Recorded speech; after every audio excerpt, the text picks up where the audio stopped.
खबरों में आगे बढ़ेंगे। कराची ली मार्केट में 6 साला बच्चे के कत्ल का वाकया। पुलिस ने गिरफ्तार मुलजिम हमजा के भाई, वालिद और चचा को भी गिरफ्तार कर लिया है।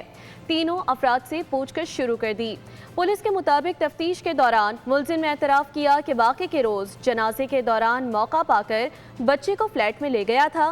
कत्ल के बाद लाश को बोरी और कंबल में लपेट कर फ्लैट में छुपा दिया था। फ्लैट की तलाशी के बावजूद लाश बरामद नहीं हो सकी थी।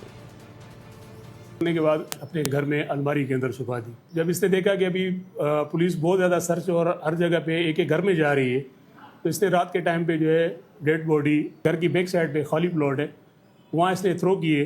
इसी दौरान जो है ये हमने देख लिया और इसको जो है रंगे हाथों गिरफ्तार कर ली। कुछ टाइम के बाद जो है वो उसमें स्मेल आना शुरू हो जाती है, डेड बॉडी ख़राब होना शुरू हो जाती है।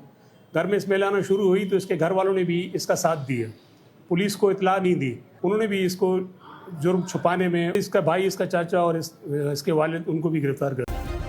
सब्सक्राइब करें और बेल दबाएं ताकि कोई खबर रह न जाए।